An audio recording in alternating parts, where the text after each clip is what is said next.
আমি বহুত দিনৰ পৰা এটা চিন্তা কৰি আছিলোঁ যে এই অঞ্চলটোত স্থায়ী শান্তি গঢ় দিয়াৰ কাৰণে কেনেকৈ কাম আৰম্ভ কৰিম।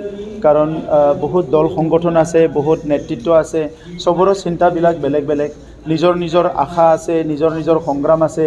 তো ইয়াৰ মাজতো আমি যে শান্তিৰে বসবাস কৰিব লাগিব, ইয়াৰ কাৰণে কামটো আমি ক'ৰবাত আৰম্ভ কৰিব লাগিব। সেইকাৰণে যোৱা বছৰ এটা বড়োলেণ্ড হেপিনেছ মিছন বুলি এটা মিছন আমি আৰম্ভ কৰিছিলোঁ আৰু 5 মাহত তেখেতসকলে প্ৰায় 300-400 বিভিন্ন জাতি জনগোষ্ঠীৰ মহিলা, পুৰুষ, শিক্ষক, যুৱকসকলক ট্ৰেইনিং দিয়া হ'ল, বিভিন্ন সেমিনাৰ পতা হ'ল যে কেনেকৈ অনাগত দিনত শান্তিটো ইয়াত আমি বৰ্তাই ৰাখিব লাগিব। আৰু ইয়াৰ লগত সংগতি ৰাখি আজি ইয়াতে ইণ্টাৰনেশ্যনেল ডে অফ পিচ যিটো আন্তঃৰাষ্ট্ৰীয় শান্তি দিৱস হিচাপে আজি উদযাপন কৰা হৈছে।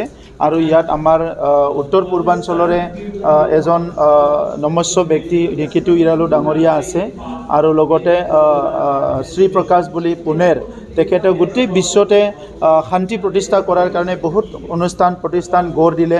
তেখেতো আজি আছে ইয়াতে, বহুতখিনি উপদেশ তেখেতসকলে দিব আৰু সেইকাৰণে আজি উদযাপন কৰিছোঁ। আৰু আমি আশা ৰাখিছোঁ যে অনাগত দিনত স্থায়ীভাৱে বড়োলেণ্ডৰ শান্তি থাকক আৰু শান্তিটো থাকিলেহে এই অঞ্চলৰ পৰা কবি, লিখক, এই অঞ্চলৰ পৰা বৈজ্ঞানিক, এই অঞ্চলৰ পৰা আমি লিডাৰ, এই অঞ্চলত বহুত ভাল কামবিলাক আমি আশা কৰিব পাৰিম। তো সেইকাৰণে অহা জেনেৰেশ্যনত আমি কেনেকৈ এইটো নতুন জেনেৰেশ্যনত কেনেকৈ শান্তিৰ কথাটো লৈ যাম, ইয়াৰ কাৰণে এটা চৰ্চা আৰম্ভ কৰিছোঁ আৰু এই মিছনটো কণ্টিনিউ হ'ব। আৰু আমি আশা কৰিছোঁ চিৰাং ডিষ্ট্ৰিক্টৰে কোনোবা এটা ঠাইত আহি থকা সময়ত ইণ্টাৰনেশ্যনেল স্কুল অফ পিচ এটা আমি স্থাপন কৰিবলৈ গৈ আছোঁ, য'ত নেকি বিভিন্ন শ্ৰেণীৰ মানুহে আহি শান্তিত কেনেকৈ থাকিম ইয়াৰ কিছুমান ট্ৰেইনিং ল'ব পাৰিব। কাৰণ আমাৰ শান্তি, মৰম আৰু সুখ আনন্দ এইটো নহ'লে মানুহ এজনে জীয়াই থাকিব নোৱাৰে, কিন্তু এই বিষয়টো কোনো স্কুল কলেজত শিকোৱা নহয়। চ' এইকাৰণে এনি টাইম এনি মমেণ্ট বহুত শিক্ষিত মানুহ হ'ব পাৰে, কোনোবা ধৰ্মৰ লগত লিংক থকা মানুহ হ'ব পাৰে, হঠাৎ ভাইলেণ্ট হৈ যায়।